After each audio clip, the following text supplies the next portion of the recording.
Muy bien. El, el tema de hoy se titula El yugo desigual. Es un nombre un poquito extraño, pero van a ir entendiendo de qué se trata esto. Definamos el yugo desigual como una relación dispareja, incompatible, inconveniente, no recomendada y rechazada por Dios entre un incrédulo y un creyente. Es verdad que esta relación desigual se puede dar en varios aspectos de la vida. Puede existir en una sociedad comercial, en una sociedad religiosa, humanitaria, etc. Pero en todas ellas existe el peligro latente de no caminar en la misma dirección o no tener los mismos objetivos. Me imagino, por ejemplo, lo difícil que ha de ser tener un socio incrédulo que no le pone mucha atención a sus deberes fiscales o no le importa el bienestar de sus empleados, pero a ti sí. Tampoco me imagino a dos personas unidas con el propósito de formar una institución caritativa, pero con métodos diferentes. Tal vez a uno no le importe si los recursos vienen de personas de dudosa reputación, mientras que a ti te gustaría que todo se manejara en forma transparente. En la ley levítica existían prohibiciones muy concretas de tipo agrario que ilustran precisamente la idea de no mezclar, de no revolver lo que no se lleva o lo que no es igual.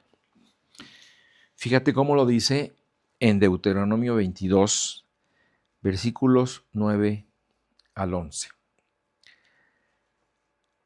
Dice, no sembrarás tu viña con semillas diversas, no sea que se pierda todo, tanto la semilla que sembraste como el fruto de la viña.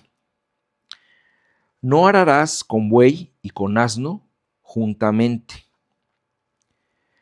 No vestirás ropa de lana y lino juntamente.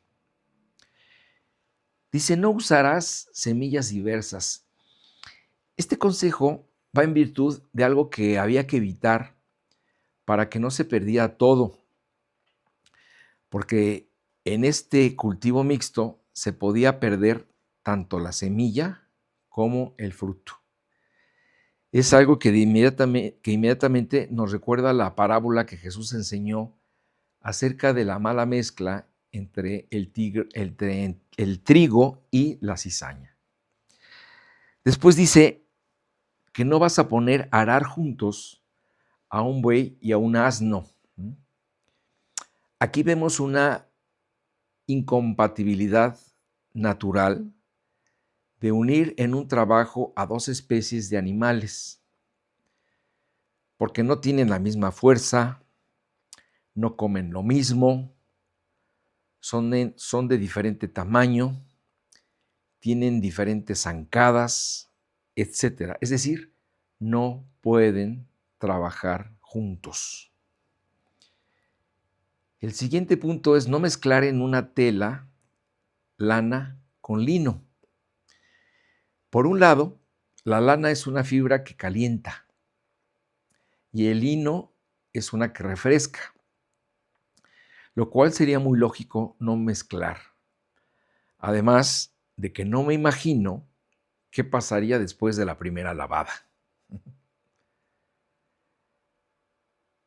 Ahora, aparte de que estos mandatos tenían un propósito práctico, también tenían una enseñanza espiritual. No mezclar lo sagrado con lo profano.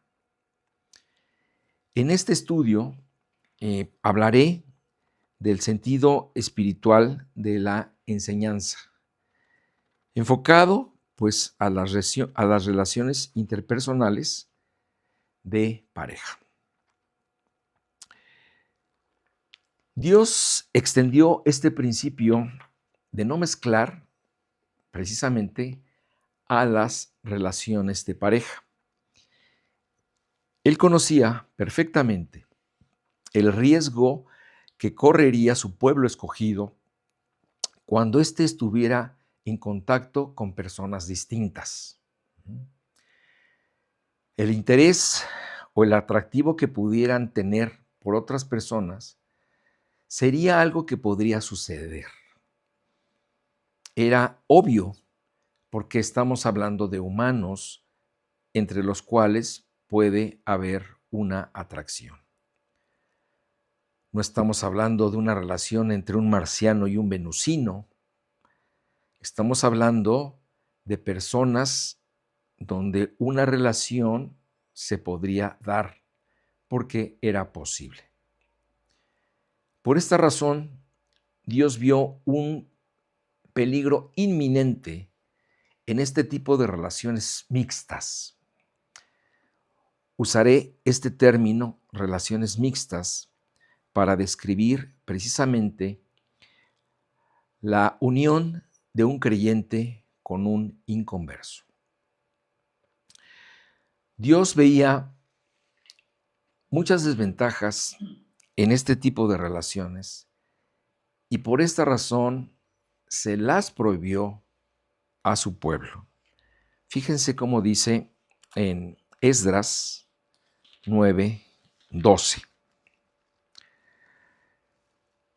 Ahora pues, no daréis vuestras hijas a los hijos de ellos, ni sus hijas tomaréis para vuestros hijos, ni procuraréis jamás su paz ni su prosperidad, para que seáis fuertes y comáis el bien de la tierra, y la dejéis por heredad a vuestros hijos para siempre. Aquí está, incluso yéndose un poquito más adelante, la enseñanza en el sentido de que este tipo de relaciones podrían hasta comprometer la herencia que era para sus hijos. Dice Deuteronomio 7, del 3 al 6, y no emparentarás con ellas, no darás tu hija a su hijo, ni tomarás a su hija para tu hijo, porque desviará a tu hijo de en pos de mí, y servirán a dioses ajenos, y el furor de Jehová se encenderá sobre vosotros, y te destruirá pronto. Mas así habéis de hacer con ellos. Sus altares destruiréis, y quebraréis sus estatuas, y destruiréis sus imágenes de acera, y quemaréis sus esculturas en el fuego. Porque tú eres pueblo santo para Jehová tu Dios. Jehová tu Dios te ha escogido para hacerle un pueblo especial, más que todos los pueblos que están sobre la tierra. Y aquí en estos últimos versículos vemos el desarrollo de un proceso. Tú te interesas por alguien que de entrada nunca debió despertar tu interés, le entregas tu corazón, terminas cediendo a tus convicciones de fe, y este acto de rendición desviará tu corazón de Dios. Pero la cosa no queda allí. Esa persona te llevará a creer en sus dioses. Así que la provisión no era porque se tratara de un peligro genético, no era un problema físico, era algo más serio. Era el hecho de comprometer los propósitos eternos de Dios para sus hijos, ¿verdad? Jehová tu Dios te ha escogido para hacerle un pueblo especial, más que todos los pueblos que están sobre la tierra. En el versículo 5 de este pasaje que leí, se ve muy clara la intención de Dios. Dice, en vez de que cedas a favor de sus creencias, de sus dioses o de su filosofía de vida, dice, sus altares destruiréis y quebraréis sus estatuas y destruiréis sus imágenes de acera y quemaréis sus esculturas en el fuego.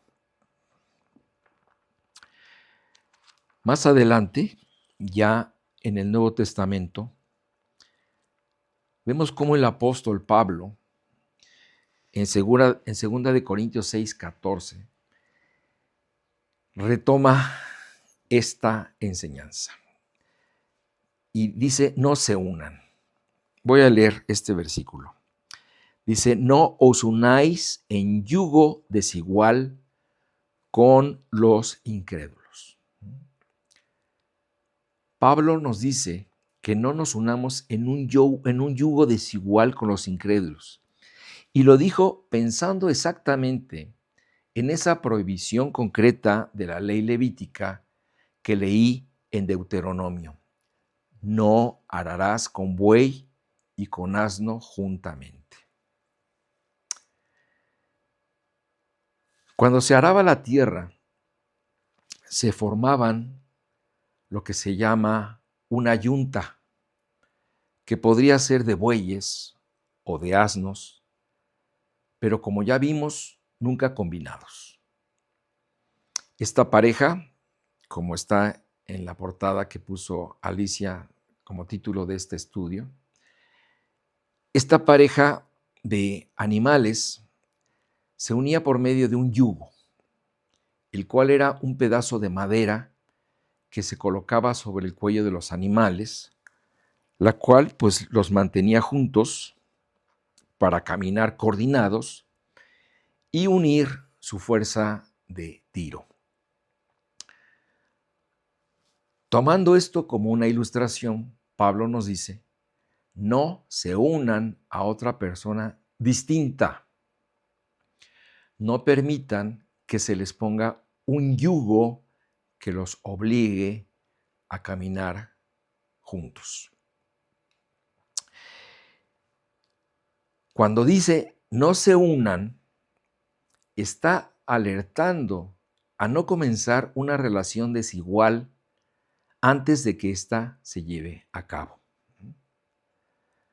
Para él es un foco rojo, ¿verdad? Es una advertencia de cuidado, no te acerques allí, ni siquiera lo consideres. Pero además, no lo está diciendo en un tono de recomendación o en un tono de sugerencia. Lo está haciendo en un tono de mandato, porque en un tono de mandato estaba expresado en la ley que Dios le había dado a su pueblo. Así que hacerlo, ¿verdad?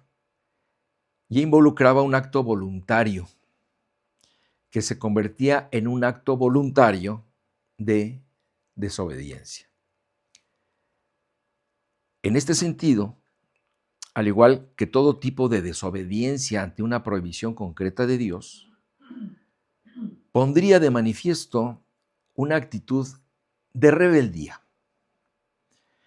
pero sobre todo manifestaría una falta de fe en que Dios en un momento dado te llevaría a una relación realmente compatible con tus creencias y con tus objetivos espirituales. El autoengaño. A veces la gente en esta condición se autoengaña. Y por eso es bueno poner esta relación a la consideración de los demás.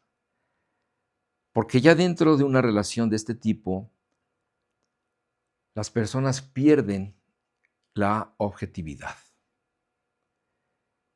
Entonces podrías ponerla a consideración de los demás. Por ejemplo, ¿qué piensan tus padres de esta relación?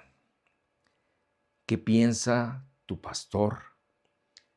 ¿Qué piensan tus amigos cuando les presentas a tu novio o a tu novia y les dices que es una persona incrédula? ¿Crees que alguien sano espiritualmente va a estar de acuerdo?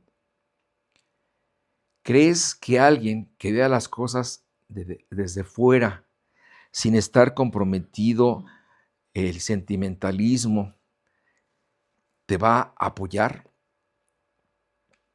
Claro que no. Si es alguien que conoce la palabra de Dios y te quiere, te dirá: para, despierta, ¿qué estás haciendo? Claro, la persona se puede engañar de mil maneras, diciendo que va a convertir a su novio en el matrimonio, que esto solamente es cuestión de tiempo, pero quiero decirte que esto es poco probable, porque si una persona no se convirtió en el noviazgo, es muy difícil que ceda cuando la tierra ya fue conquistada. Prevención. En este aspecto, la prevención es fundamental, porque nadie quiere que una persona que comenzó una relación de noviazgo en yugo desigual termine en un matrimonio desigual. Dice el teólogo Mackintosh en su libro sobre este tema. Leo textualmente: si nuestro ojo viera claro, es decir, si fuéramos gobernados por un solo objetivo, la gloria y el honor de nuestro Señor Jesucristo, nunca contemplaría la idea de poner nuestro cuello bajo un yugo desigual y en consecuencia no tendría dificultades ni dudas respecto a este tema. Es decir, cuando un creyente pierde el objetivo principal de su vida, que es honrar y glorificar el nombre de Cristo, entonces pierde toda la visión. Las 5 preguntas de Pablo. Voy a leer 2 de Corintios 6, voy a incluir el 14 para tomar la idea junta hasta el versículo 16. No os unáis en yugo desigual con los incrédulos, porque ¿qué compañerismo tiene la justicia con la injusticia? ¿Y qué comunión la luz con las tinieblas? ¿Y qué concordia Cristo con Belial? ¿O qué parte el creyente con el incrédulo? ¿Y qué acuerdo hay entre el templo de Dios y los ídolos? Porque vosotros sois el templo del Dios viviente. Como Dios dijo: habitaré y andaré entre ellos y seré su Dios, y ellos serán mi pueblo. Por medio de estas 5 preguntas, Pablo quiere que el creyente entre en razón y recuerde su llamado. Recuerde lo diferente que es. Sí, todos alguna vez pertenecimos a este mundo, pero precisamente fuimos sacados de él para ser transformados por Dios y ser para Dios. Así que Pablo hace su primera pregunta. ¿Qué compañerismo tiene la justicia con la injusticia? La Biblia habla de 2 clases de personas, las justas y las injustas. Y como hemos estado aprendiendo en nuestro estudio de Romanos, los justos son aquellos que han creído y por ello la justicia de Jesús les ha sido imputada. Antes de que esto suceda, Dios considera a la persona como alguien que no está cubierta con la justicia de Dios. Y por eso las dos personas están en condiciones completamente distintas ante Dios. Uno ya se ha justificado porque ha tenido una relación con Dios, pero el otro se le considera una persona injusta porque todavía no se ha reconciliado con Dios. La segunda pregunta: ¿y qué comunión la luz con las tinieblas? De la misma forma, estas dos clases de personas viven en dos realidades distintas, porque o se tiene la luz de Cristo o se está en tinieblas. No puede existir una postura intermedia. Y además, pues estas dos posturas son mutuamente excluyentes. No pueden convivir juntas. O estás en la luz o estás en las tinieblas. De hecho, la idea de Dios, pues, es sacar a todo hombre de las tinieblas, como dice 1 de Pedro 2, 9b. Dice la Biblia que Dios nos ha sacado, nos ha hecho una nación santa, nos ha hecho un pueblo adquirido por Dios con un propósito, para que anunciemos las virtudes de aquel que nos llamó de las tinieblas a su luz admirable. Así que este es el objetivo de Dios para todo hombre, que sea sacado de las tinieblas para llevarlo a la luz. Así que aceptar una relación con una persona que está en tinieblas es como regresar precisamente a las tinieblas de donde ya fuimos rescatados. Entonces esto nos habla precisamente de un retroceso. Si de por sí un matrimonio en Cristo tiene posibilidades de fallar, un matrimonio mixto tiene mucho más probabilidades de fracasar. Y al referirme al fracaso, no estoy diciendo que no se lleven bien, que no puedan convivir juntos. Me refiero a un fracaso en un sentido espiritual. Porque pues una persona puede compartir con otra muchas cosas. Incluso puede llegar a casarse y con esto intimar, tener hijos. Pero el punto es que en una relación mixta nunca se puede tener una unión espiritual. Y no se puede tener una unión espiritual porque son agua y aceite.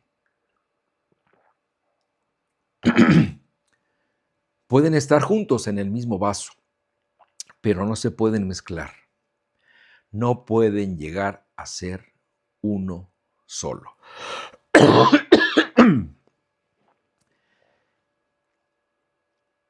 Existe una situación muy distinta, por ejemplo, cuando dos personas ya están casadas y una de ellas se convierte. Esto es diferente porque ambos comenzaron su relación sin el conocimiento del Señor. Y luego por la conversión, pues las cosas cambiaron. Pero no estoy hablando de esto. Estoy hablando de lo que Pablo dice. No se unan. No estoy hablando de una situación en la que ya están unidos. Y entonces, pues, todo cambia, ¿no? Este es otro tema. Estoy hablando de no iniciar una relación conscientemente y voluntariamente en algo que no debería ser. Pablo hace su tercera pregunta. ¿Y qué concordia Cristo con Belial? Ya la intensidad de la recriminación de Pablo está subiendo de tono. Es muy a propósito que Pablo escogiera este nombre Belial, porque significa sin beneficio o sin yugo. Es decir, habla de algo que no tiene beneficio y que vive en rebeldía ante Dios. En general, Belial era una personificación de la maldad y de la perversión. Pero en este versículo en particular, Pablo está usando este nombre como un sinónimo de Satanás. Así que podríamos leer perfectamente esta cita así. ¿Acaso hay alguna comunión entre Dios y Satanás? Ya suena muy fuerte. Ya Pablo está subiendo de tono en este sentido. El mensaje silencioso. En el momento en que tú aceptaste tener una relación mixta, estás mandando un poderoso mensaje silencioso. Por lo pronto, le estás diciendo a tu prospecto que hay algo más importante que tu relación con Dios. En otras palabras, aceptar un yugo desigual deshonra a Dios porque lo estás marginando a un segundo plano. Le estarás diciendo a tu prospecto que tú preferiste obedecer a tus sentimientos que obedecer a Dios. Le dirás que lo escogiste a él o a ella antes que al Dios verdadero. Le estarás diciendo sin palabras que las prohibiciones en la Biblia no deben tomarse tan en serio. Que la confusión que vas a generar más adelante en tus hijos no es tan grave, que la sabrás manejar. Uf, qué mensaje. Dios ve más allá. No es solo el hecho de desobedecer. Este tipo de relaciones o de matrimonios mixtos son un golpe mortal para las aspiraciones de Dios. Tal vez no a las tuyas, que solo están buscando cumplir tus deseos personales, sino a las intenciones de Dios, que son las de prolongar la fe a través de las siguientes generaciones. Y no que tu fe se corte de tajo por estar permitiendo una relación mixta. Porque cuando Dios te rescató de tu ignorancia, de la muerte espiritual en la que vivías como inconverso, y rompiste el lazo del diablo que te ataba, fue con la intención de que el fruto de tu conversión no solo te beneficiara a ti, sino que la bendición se prolongara a partir de ti a tu descendencia. Pero puede suceder que tu decisión egoísta esté propiciando que el hilo conductor que empezó contigo se interrumpa. Además de estar asumiendo un riesgo muy grande, está siendo un obstáculo para la conversión de tu pareja. Y si sigues adelante y se casan, también está siendo un obstáculo para la conversión de tus hijos. Porque el conflicto entre la pareja se extenderá a ellos. Mientras uno los querrá conducir en los caminos del Señor, el otro los querrá llevar por el suyo. Que quién sabe cuál sea. Si el otro, por ejemplo, no tiene una creencia, tratará de sabotear, minimizar la importancia de la fe del que sí es creyente, o los querrá criar bajo los principios del mundo. Y casi siempre el hijo escogerá seguir esa tendencia atendiendo a los deseos de su propia carne. Y más pronto que tarde, aprenderá el juego que juegan los hijos de los divorciados: moverse hacia el lado que más les convenga. Y no necesariamente será el lado de la verdad. Dice la cuarta pregunta de Pablo: ¿o qué parte el creyente con el incrédulo?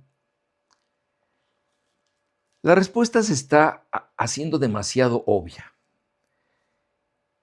Y así de obvia debería ser la respuesta de una persona que conoce a Dios y que insiste en convivir con una que no lo conoce.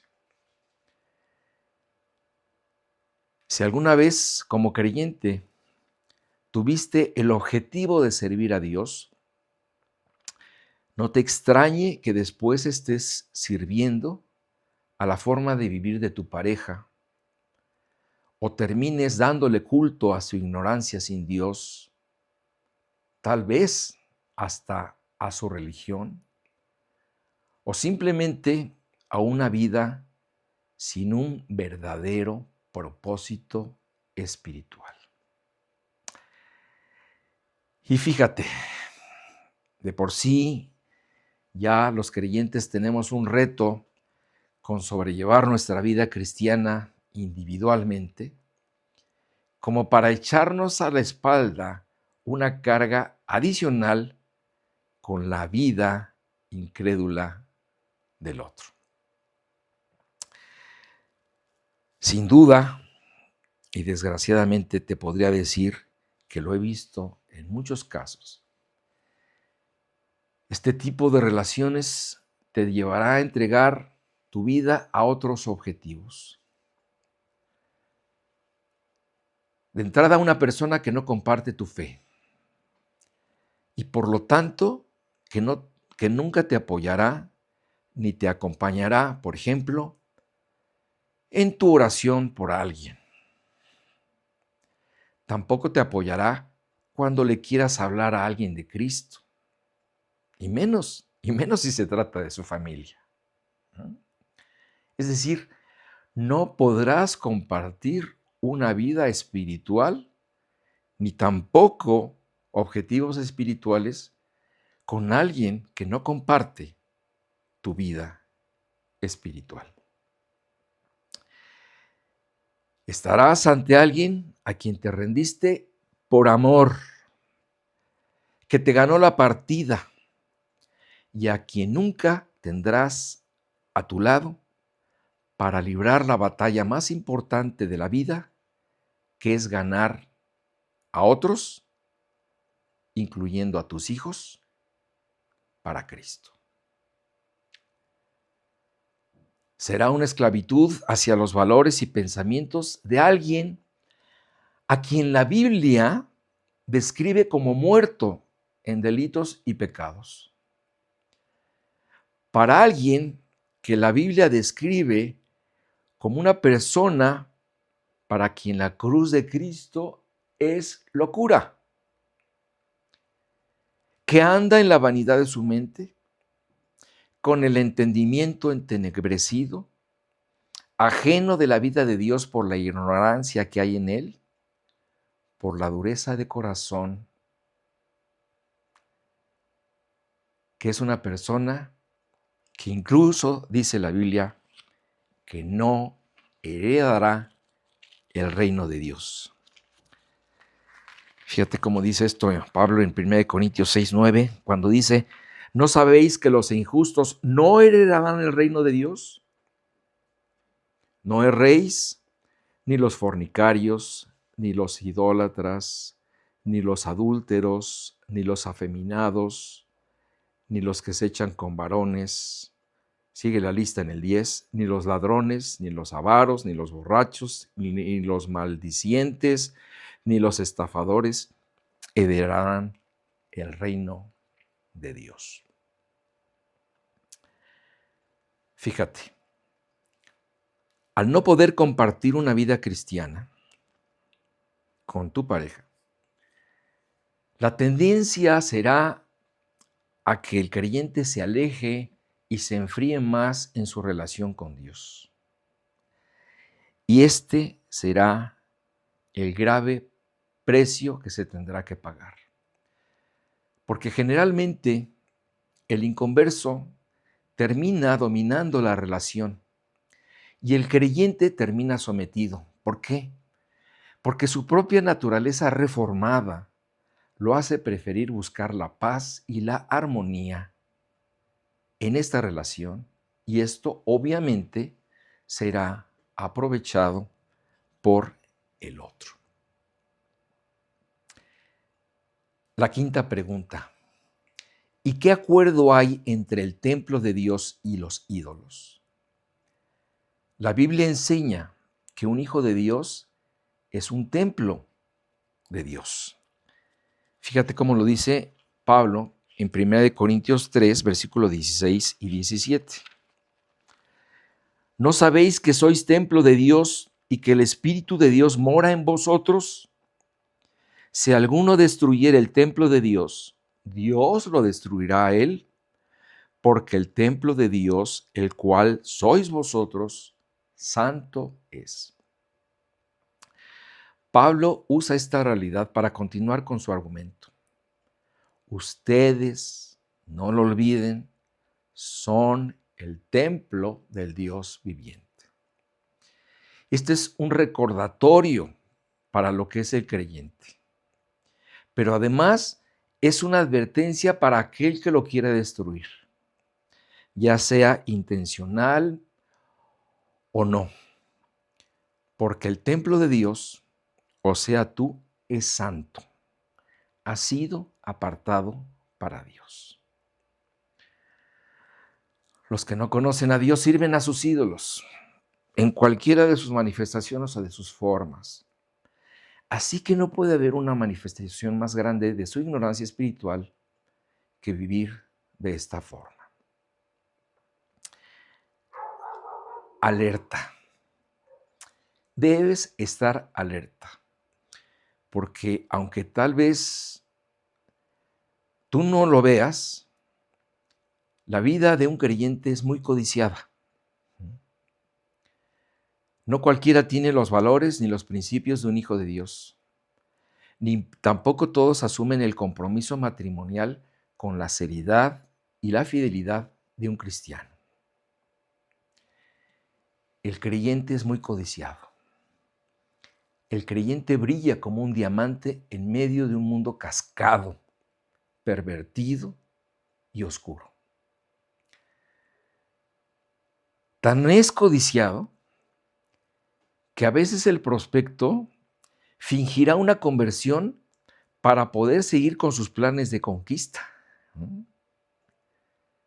Claro, si este fuera el caso, el creyente debe dejar pasar mucho tiempo para probar si la fe de su pareja es realmente verdadera. Y si aún así lo es, bueno, en este ínter, las intenciones de ambas personas pueden cambiar radicalmente. Y yo hago una pregunta, no la hace Pablo, la hago yo. Y si ya estoy en una relación así, ¿qué hago? ¿Qué pasa si por un acto de descuido, de debilidad, de olvido, de desesperación o de lo que sea, ya metiste tu cuello en este yugo? Lo que debes hacer es zafarte inmediatamente. Abandonar esta relación, cueste lo que cueste, duela lo que duela. Se pierda lo que se tenga que perder. Por eso Pablo termina diciendo, por lo cual salid de en medio de ellos y apartaos, dice el Señor, y no toquéis lo inmundo. Así lo dice en el versículo 17. Y si estás en una relación así, huye lo más pronto que puedas. No caigas en el engaño de tener la esperanza de ver resultados de simpatía hacia Dios por parte de tu pareja. ¿Para qué? Ya esperaste lo suficiente y no lo hubo. Así que si estás en dirección de dar un paso sin retorno, yo te pediría, te rogaría, te suplicaría que consideres lo que estás haciendo y rectifiques tu camino. Que te despiertes, que saltes de este fuego que está por consumirte y te alejes de esta relación que puede comprometer todo lo que se ha construido alrededor de tu vida, que no ha sido poco.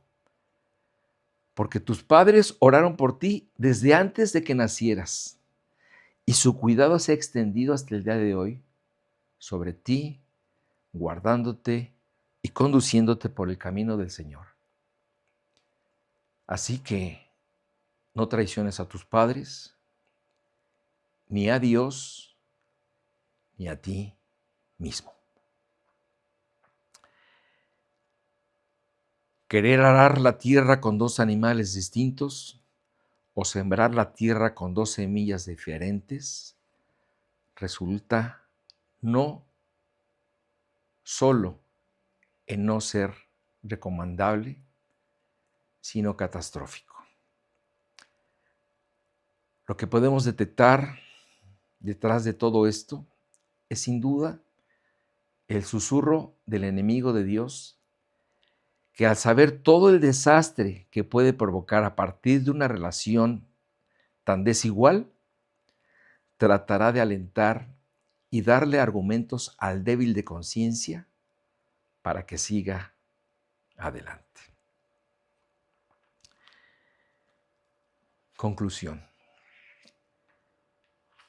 Finalmente, cada creyente decide bajo qué yugo va a vivir. Si bajo el yugo desigual o bajo el yugo de Cristo. Dice en Mateo 11:29, Jesucristo dijo: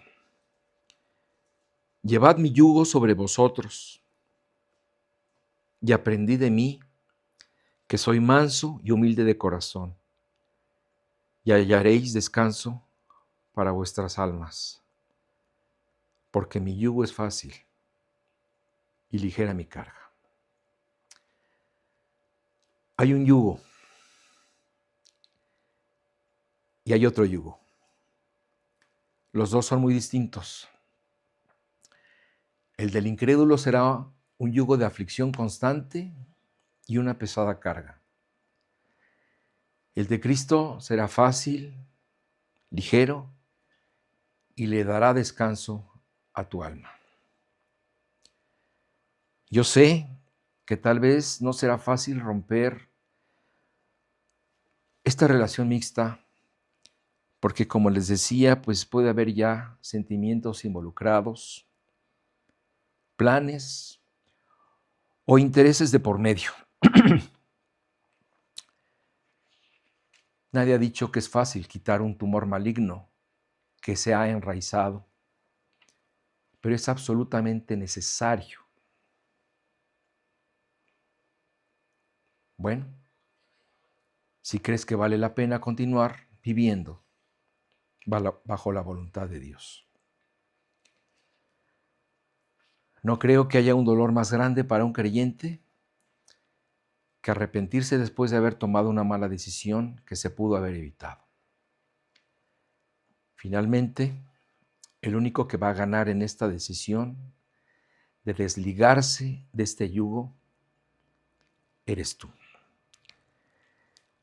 Leo 2 Corintios 6, 17 y 18. Por lo cual, salid en medio de ellos y apartaos, dice el Señor, y no toquéis lo inmundo, y yo os recibiré. Y seré para vosotros por Padre, y vosotros me seréis hijos e hijas, dice el Señor Todopoderoso.